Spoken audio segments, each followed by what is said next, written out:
VD. സതീശന് ഗവർണറുടെ പുതിയ പണി വരുന്നുണ്ട്. അതാണ് ഇപ്പോൾ ഏറ്റവും പ്രധാനപ്പെട്ട കാര്യം. കാർഷിക സർവകലാശാലയുടെ വി.സി ആയിട്ട് ഗവർണർ ഡോക്ടർ ടി. സജിത റാണിയെയാണ് നിയമിച്ചിരിക്കുന്നത് എന്നുള്ളതാണ്. അതിൽ ഏറ്റവും പ്രധാനപ്പെട്ട കാര്യം, ഈ സർക്കാർ 3 പേരുടെ ഒരു പട്ടിക കൊടുത്തു. സിദ്ദിഖാണ് കാർഷിക മന്ത്രി. സിദ്ദിഖ് 3 പേരുടെ പട്ടിക കൊടുക്കുന്നു. ആ പട്ടികയിൽ നിന്നല്ല, ഗവർണർ ഏറ്റവും സീനിയോറിറ്റി നോക്കി മുൻ ഡീനായിരുന്ന ഒരാളെ, കാർഷിക സർവകലാശാലയിൽ അധ്യാപികയായിരുന്ന ഒരാളെ തന്നെയാണ് ആ സ്ഥാനത്തേക്ക് നിയമിക്കുന്നത് എന്നുള്ളതാണ്. മുൻപ് ഒരു IAS-കാരനെയാണ് അവിടെ സർക്കാർ നിയമിച്ചിരിക്കുന്നത്. അപ്പോൾ തന്നെ അറിയാമല്ലോ, അക്കാദമിക ലക്ഷ്യങ്ങളല്ല, രാഷ്ട്രീയ ലക്ഷ്യങ്ങളാണ് അവർക്ക് ഏറെ പ്രധാനമെന്നുള്ളത്.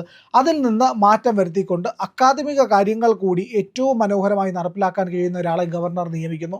ഇപ്പോൾ ഏറ്റവും മാധ്യമങ്ങൾ പറയുന്നത് എന്താണെന്നറിയോ, BJP-കാരിയാണ് നിയമിച്ചത് എന്നതാണ്. അവർ BJP-ആയിട്ട് യാതൊരു ബന്ധവുമുള്ള ഒരാളല്ല എന്നുള്ളതാണ് നമ്മുടെ അന്വേഷണത്തിൽ മനസ്സിലാവുന്നത്. മറ്റൊരു കാര്യം എന്ന് പറയുന്നത്, അവിടുത്തെ നിയമനം എന്ന് പറയുന്നത് ഗവർണറുടെ വിവേചനാധികാരമാണ്. സർക്കാരുമായി കൂടിയാലോചിച്ചതിന് ശേഷം ഗവർണർക്ക് തീരുമാനമെടുക്കാമെന്ന് കോടതി പോലും പറഞ്ഞിട്ടുണ്ട്. അങ്ങനെ വരുമ്പോൾ ഇവിടുത്തെ മാധ്യമങ്ങൾ കാണിക്കുന്ന എട്ടത്താപ്പും, പിന്നെ ഇത്രയും നാൾ ഈ സർക്കാർ ചെയ്തിരുന്ന തെറ്റായ ഒരു പ്രവൃത്തിയുടെ തിരുത്തലുമല്ലേ ഗവർണർ ചെയ്തിരിക്കുന്നത്. അങ്ങയുടെ അഭിപ്രായം എന്താണ്? ഈ 3 പേരുള്ള പാനലിൽ നിന്നല്ലേ ഡോക്ടർ സജിത റാണിയെ തെരഞ്ഞെടുത്തത്? അല്ല, 3 പേരുടെ ഒരു പാനൽ കൊടുത്തിരുന്നു, അതിൽ നിന്നല്ല, ഗവർണർ എല്ലാം നിയമിക്കുകയാണ്. ഇതിലിപ്പോൾ വൈസ് ചാൻസലർ നിയമനത്തിനുള്ള കുറേ പാരാമീറ്റേഴ്സ് ഉണ്ട്. അത് മുഴുവൻ നമ്മുടെ ചർച്ചാ വിഷയമല്ല. അത് അപ്പോൾ റെഫർ ചെയ്യേണ്ടിയും വരും. ഇത്ര വർഷത്തെ അധ്യാപനം, പിന്നെ ഏത് യൂണിവേഴ്സിറ്റിയിലാണ്, ആ നേച്ചർ ഓഫ് സ്റ്റഡീസ്, ആ യൂണിവേഴ്സിറ്റിയുടെ, ഇപ്പോൾ മെഡിക്കലാണോ അഗ്രിയാണോ എന്നൊക്കെ ഉണ്ടാവുമല്ലോ. ആ യൂണിവേഴ്സിറ്റിയിലുള്ള ഡിപ്പാർട്ട്മെൻറ്റുകൾ അല്ലെങ്കിൽ അവിടുത്തെ സബ്ജക്ട്സ്, അവിടുത്തെ ഫാക്കൽറ്റീസ്, ഇതായിട്ട് ബന്ധപ്പെട്ടതിൽ ഈ പാരാമീറ്റേഴ്സ് മീറ്റ് ചെയ്തവരാണ് ഗവർണർ നിശ്ചയിക്കുക. അത് ഗവർണറുടെ ഡിസ്ക്രിഷണറി പവറാണ്, വിവേചനാധികാരമാണത്. അതേ ഇവിടെയും സംഭവിച്ചിട്ടുള്ളൂ. ഇപ്പോൾ ഈ സജിത റാണിയെ പറ്റി പറയുമെങ്കിൽ അവരുടെ പാസ്റ്റ് നോക്കിക്കഴിഞ്ഞാൽ എല്ലാ അർത്ഥത്തിലും അവർ അനുയോജ്യമായ ഒരു ലേഡിയാണ്. ടീച്ചിങ് എക്സ്പീരിയൻസ് ഉണ്ട്. അഗ്രോണമിയിൽ PhD അഗ്രോണമിയിലാണ്. അതുപോലെ അവർ ഇതേവരെയുള്ള അവരുടെ കരിയറിൽ നോക്കിക്കഴിഞ്ഞാൽ യാതൊരു രീതിയിലുള്ള കോൺട്രവേഴ്സിയും അവർ സൃഷ്ടിച്ചിട്ടില്ല. അനാവശ്യമായിട്ട് പൊളിറ്റിക്സിൽ ഇടപെട്ടിട്ടില്ല. ഇതൊന്നും ഇല്ലാത്ത ഒരാളാണ്. ഡീനായിരുന്നു. ഇത്ര ആയിക്കഴിഞ്ഞാൽ പോരെ.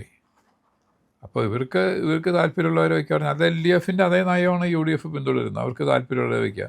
നമ്മുടെ കാസർഗോഡ് യൂണിവേഴ്സിറ്റി അല്ല, കണ്ണൂർ യൂണിവേഴ്സിറ്റിയിലെ ആളല്ലേ ഗോപിനാഥ് ആയിരുന്ന, കൊടിയും പിടിച്ച് CPM-ൻ്റെ യാതയ്ക്ക് നടക്കുന്ന പടം വന്നിട്ടുണ്ട് ഡൽഹിയിൽ. അപ്പം അതുപോലെ കോൺഗ്രസിൻ്റെ പതാക പിടിച്ച് നടക്കുന്ന ആളെ വേണമെന്നൊക്കെ പറഞ്ഞു കഴിഞ്ഞാൽ ഈ ഗവർണർ സമ്മതിക്കാൻ പോകില്ല. അപ്പോൾ ഈ ഗവർണറെ സംബന്ധിച്ച്, ഈ ഗവർണറും മുൻപത്തെ ഗവർണറും ആരിഫ് മുഹമ്മദ് ഖാൻ, നമ്മൾ കേരളത്തിൻ്റെ ചരിത്രത്തിൽ ഈ VC നിയമന കാര്യങ്ങളിലൊക്കെ വിപ്ലവകരമായ മാറ്റങ്ങൾ വരുത്തിയിട്ടുള്ള ആൾക്കാരാണത്. അത് ഭരണകക്ഷി പറയുന്നവരെ ചുമ്മാ ഒപ്പിട്ട് കൊടുത്ത് VC ആക്കുന്ന പരിപാടി അദ്ദേഹം ചെയ്തല്ല. ഇപ്പോഴത്തെ വിശ്വനാഥ് ആർലേക്കർ ചെയ്യുന്നില്ല, രാജേന്ദ്ര വിശ്വനാഥ് ആർലേക്കറും ചെയ്യുന്നില്ല. അപ്പം അതിൽ ബഹളം ഉണ്ടാക്കുക എന്ന് പറഞ്ഞു കഴിഞ്ഞാൽ മീഡിയയെ സംബന്ധിച്ച് എന്തായാലും താല്പര്യമൊന്നും എനിക്ക് മനസ്സിലാവില്ല. മീഡിയയെ സംബന്ധിച്ച് ഈ പാരാമീറ്റേഴ്സുള്ള ആളെ ഗവർണർ വയ്ക്കണമെന്ന് പറയുമ്പോൾ അതല്ല അവർ നോക്കേണ്ട കാര്യമുള്ളൂ. മീഡിയ എന്തിനാണ് അതിൽ പ്രശ്നങ്ങൾ ഉണ്ടാക്കുന്നത്? മീഡിയയുടെ ജോലി VC നിയമിക്കലല്ലോ. ആരെ നിയമിച്ചു എന്നുള്ളതിൻ്റെ റിപ്പോർട്ട് ചെയ്യാം അവർക്ക്.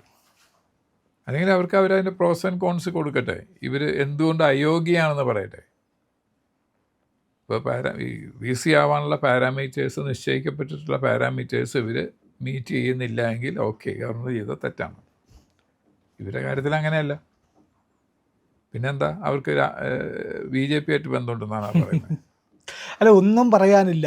ഇവിടുത്തെ മാധ്യമങ്ങൾക്ക് ഒരു വകയും പറയാനില്ല എന്ന് വരുമ്പോൾ എന്ത് പറയുന്നു, BJP-ആയിട്ട് ബന്ധമുണ്ട്. അപ്പോൾ 2 കൂട്ടർക്കും സന്തോഷമായി. രണ്ടല്ല, കുറേ ആൾക്കാർക്ക്, കുറേ അധികം പേർക്ക് സന്തോഷമാവും. സാർ, ഞാൻ ഒരൊറ്റ കാര്യം ചോദിച്ചോട്ടെ. ഇവിടുത്തെ VC ആയിട്ടുള്ളവർ, ഇവിടുത്തെ പ്രധാനപ്പെട്ട ചുമതലകളിൽ, അതായത് ഈ പറയുന്ന PSC അടക്കമുള്ള പ്രധാനപ്പെട്ട ചുമതലകളിൽ ഇരുന്നവരിൽ ആർക്കെങ്കിലും ഈ രാഷ്ട്രീയ ബന്ധങ്ങൾ ഇല്ലാത്തവരുണ്ടോ? സംഘടന, അതായത് ഈ പറയുന്ന സംഘടന, യൂണിയൻ സംഘടനകളുമായിട്ട് ബന്ധമില്ലാത്ത ആരെങ്കിലും ഉണ്ടായിരുന്നോ?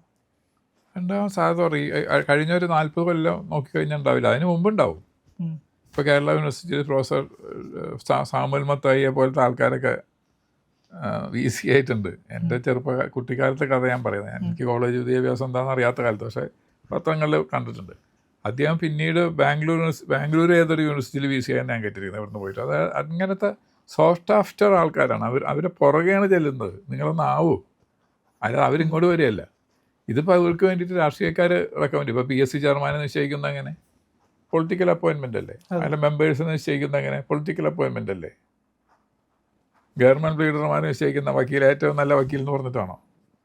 ഒരിക്കലും അല്ലേ, രാഷ്ട്രീയ ബന്ധമാണ്, പൊളിറ്റിക്കൽ അപ്പോയിൻമെൻ്റ് ആണത്. അല്ലെങ്കിൽ ഏറ്റവും നല്ലൊരു ലോയറാണ്. അന്ന് ആരെയാണ് നമുക്കൊന്ന് ഗവൺമെൻറ് ലീഡറാക്കാൻ പറ്റുക? അന്ന് ഇയാൾ കൊള്ളാം, അന്ന് അന്വേഷിക്കുക, ഏതെങ്കിലും ജഡ്ജിനെ അല്ലെങ്കിൽ അതിന് ചുമതലപ്പെടുത്തുക, അല്ലെങ്കിൽ രജിസ്ട്രാറെ ചുമതലപ്പെടുത്തുക, നല്ലൊരു വക്കീലിനെ കണ്ടുപിടിക്കുക. അങ്ങനെയൊന്നും സംഭവിക്കാറില്ലല്ലോ.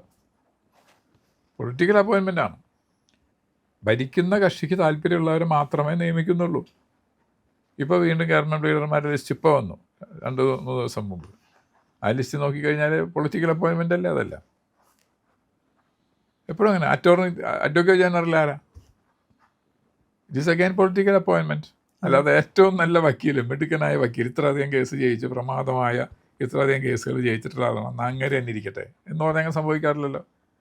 നല്ല വക്കീലന്മാർ പലരും പുറത്തായിരിക്കും നിൽക്കുന്നുണ്ടാവുക. അവരൊന്നും ഈ പൊസിഷനിൽ ചെന്നിട്ടുണ്ടാവില്ല. നമുക്ക് വേറെ കേരള ഹൈക്കോടതിയിൽ എടുത്തു കഴിഞ്ഞാൽ നമുക്ക് ഒരൊറ്റ വീർപ്പിന് നമുക്ക് ചിലപ്പോൾ ഒരു 10 പേര് വരാൻ പറ്റും. അവരൊന്നും ഇതിൻ്റെ അടുത്ത് 7 അയലക്കത്ത് വന്നിട്ടുണ്ടാവില്ല ഈ പൊസിഷൻ. അവരതിൻ്റെ പുറകെ പോയിട്ടുണ്ടാവില്ല. അവരെ വിളിക്കൂല. കാരണം അവർ ഈ രാഷ്ട്രീയ പാർട്ടികളുടെ പുറകെ നടക്കുന്നവരല്ല കൊടിയും പിടിച്ച്. അപ്പോൾ വൈസ് ചാൻസലർമാരെ അങ്ങനെ ആക്കണമെന്നാണ് അവർക്ക് ആഗ്രഹം. ഇവിടെ ഉണ്ടായിട്ടുണ്ടല്ലോ. പിന്നീട് റിട്ടയർ ചെയ്തപ്പോൾ പറഞ്ഞല്ലോ, ഞാൻ യൂണിവേഴ്സിറ്റിയുടെ CPMൻ്റെ ബ്രാഞ്ചിലെ മെമ്പറായിരുന്നു എന്ന് പറഞ്ഞ വൈസ് ചാൻസലർ ഈ കേരളത്തിലുണ്ടായിട്ടുണ്ട്. അപ്പോൾ അത് ശരിക്കും പറഞ്ഞാൽ കേരള ഗവൺമെൻറ്റിൻ്റെ പെരുമാറ്റച്ചട്ടമുണ്ട് സർക്കാർ ഉദ്യോഗസ്ഥന്മാർ. ആ പെരുമാറ്റച്ചട്ടം അധികം ലംഘിക്കായിരുന്നു ആ VCയുടെ ടെന്യൂർ കാലത്ത്. അത് കഴിഞ്ഞിട്ട് പറയുന്നത് ഞാൻ അങ്ങനെ ആയിരുന്നു എന്ന്. അപ്പോൾ ആ നിലയ്ക്ക് എല്ലാ കാലത്തിനും പൊളിറ്റിക്സ് കൂട്ടിക്കുഴച്ച് നാശമാക്കിയിട്ടുള്ള ആൾക്കാരാണ് ഈ വലിയ കാര്യങ്ങൾ പറയുന്നത്. അവർക്ക് ചൂട്ട് പിടിച്ചിട്ടുള്ള ആൾക്കാരാണ് ഇവിടുത്തെ പല മാധ്യമങ്ങളും. മാധ്യമങ്ങൾക്ക് ഏതെങ്കിലും പാർട്ടികളുടെ പുറകെയല്ലാതെ അവർക്ക് സ്വന്തം സ്റ്റാൻഡ് ഉണ്ടോ കേരളത്തിലെ മാധ്യമങ്ങൾക്ക്? ആർക്കാണുള്ളത്? Either left or right, or either left LDF or UDF. ഇതിൻ്റെ രണ്ട് കൂട്ടരിലാണല്ലോ ഇവിടുത്തെ രാഷ്ട്രീയം നിൽക്കുന്നത്. ഈ 2 കൂട്ടരുടെ ഏതെങ്കിലും ഭാഗത്ത് നിൽക്കുന്ന രാഷ്ട്രീയക്കാരല്ലേ ഉള്ളൂ. ഇപ്പം പിന്നെ 2 കൂട്ടരെയും കൂടി വേണ്ട, ഒരു സ്റ്റാൻഡ് എടുത്താൽ മതി. കാരണം 2 കൂട്ടർക്കും സ്റ്റാൻഡൊക്കെ ഒന്ന് തന്നെ മിക്കവാറും. അഖിലേന്ത്യാ രൂപത്തിൽ ഇന്ത്യ സഖ്യത്തിൻ്റെ ആൾക്കാരാണ്. ഇവിടെ ഒരു തമാശന് വേണ്ടി മത്സരിക്കുന്നത് മാത്രമേ ഉള്ളൂ. മത്സരിച്ച് കഴിഞ്ഞാലും അവരുടെ പ്രവർത്തനങ്ങളൊക്കെ എന്താ? ഇപ്പോൾ പ്രോസിക്യൂട്ടർ എന്താ ചെയ്തത്? ED അറ്റാക്ക് ചെയ്യാൻ വന്ന ആളുടെ ജാമ്യ അപേക്ഷ എന്നൊക്കെ പറഞ്ഞാൽ അയാൾ പുറത്തിറങ്ങിയാലും കുഴപ്പമൊന്നുമില്ല, അന്വേഷണം ഒരു വിധം കഴിഞ്ഞാണ് എന്ന് പറഞ്ഞില്ലേ?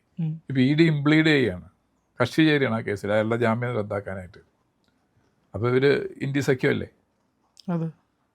ഭരിക്കുന്ന പിണറായി തന്നെയാണ് ഇപ്പോഴും കേരള പോലീസിനെ നിയന്ത്രിക്കണമെന്ന് ഞാൻ പറഞ്ഞു. രമേശ് ചെന്നിത്തല സതീശനൊന്നും അല്ല.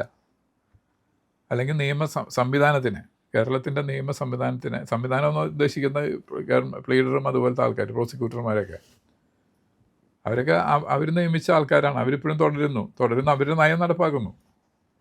അപ്പോൾ അതിനൊന്നും കുഴപ്പം ആരും ഒരു മാധ്യമം എഴുതിയില്ലല്ലോ. അത് തെറ്റായിരുന്നു. ആ ആളെ പിടിച്ച് പുറത്താക്കണ്ടെന്ന് ആരെങ്കിലും പറഞ്ഞോ? ഇത്ര മോശമായുള്ള വയലൻസ് കാണിച്ച ആൾക്കാരെ വധശ്രമം എന്നാണ് EDയുടെ നേരിൽ അറ്റാക്കിനെ പറ്റിയിട്ട് ചിത്രീകരിക്കപ്പെടുന്നത്. വധശ്രമം തന്നെയായിരുന്നു. വലിയ ആക്രമണം, ചില്ല് പൊട്ടിക്കുന്നു, ഡ്രൈവറെ കണ്ടുപോകുന്നു. അവർ മരിക്കാതെ രക്ഷപ്പെട്ട് അവരുടെ കുടുംബത്തിൻ്റെ ഭാഗ്യമെന്ന് ഞാൻ പറയുള്ളൂ. അപ്പോൾ ആ വധശ്രമം നടത്തിയ ആളെ ജാമ്യത്തിന് വിരോധമില്ല എന്ന് പറയുന്ന പ്രോസിക്യൂട്ടർ ഈ ഗവൺമെൻറ്റിന് വേണ്ടിയിട്ടാണ് പറഞ്ഞത്. അപ്പം ആ സമയത്ത് മാധ്യമങ്ങൾ അതിനെതിരെ ഒന്നും എഴുതിയില്ലല്ലോ. ഇല്ല. അതായത് ഇവരുടെ എല്ലാം ഒരേ ഒരു ലക്ഷ്യം മാത്രമേ ഉള്ളൂ.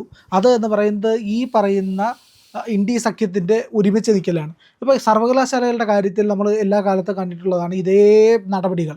സർവകലാശാലകളിൽ നടക്കുന്ന പരിപാടി എന്താണ്? SFIക്കാരായ നേതാക്കൾ പരീക്ഷ എഴുതാതെ ജയിക്കുന്നു, ജയിക്കാത്ത ആൾക്കാർ ഉപരിപഠനത്തിന് യോഗ്യത നേടുന്നു, ഇല്ലാത്ത ജോലി ചെയ്തു എന്ന് പറഞ്ഞ് പ്രവർത്തി പരിചയ സർട്ടിഫിക്കറ്റ് ഉണ്ടാക്കുന്നു.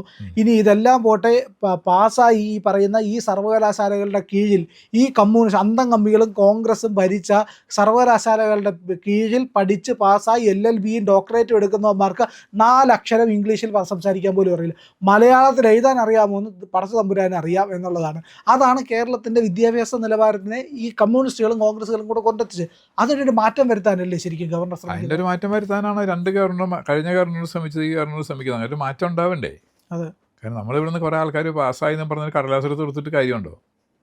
അവരൊന്നിനും പറ്റാത്ത കുറേ ആൾക്കാർ. അതുകൊണ്ടല്ലേ നന്നാവണമെന്ന് ആഗ്രഹിക്കുന്ന കുട്ടികൾ മറ്റ് സ്റ്റേറ്റിലേക്ക് അല്ലെങ്കിൽ ഭാരതം വിട്ടിട്ടാണ് പോകുന്നവർ, വിദേശത്ത് പോകുന്നു, അല്ലെങ്കിൽ മറ്റ് സ്റ്റേറ്റുകളിൽ പോയി പഠിക്കുന്നു.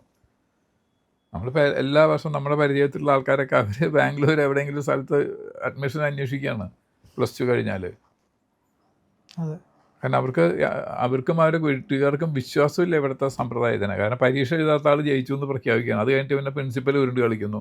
മഹാരാഷ്ട്രണ്ടായതല്ലേ, കമ്പ്യൂട്ടറിൽ എന്താ തകരാറാണെന്ന്, പരീക്ഷ എഴുതാത്ത ആൾ ജയിക്കുന്നത്. അവരെന്തൊക്കെ കാണിച്ചു. ബികോമിന് ഇവിടെ പഠിക്കുന്ന തോറ്റ ആൾ അതേസമയം ഇവിടെ MCOM-നും പഠിക്കുന്നു, അവിടെ ബികോമിനും പഠിക്കുന്നു, നോർത്ത് ഇന്ത്യയിലെ ഒരു യൂണിവേഴ്സിറ്റിയിൽ. അതുകൊണ്ടായില്ലേ കായംകുളത്ത്. അതെ.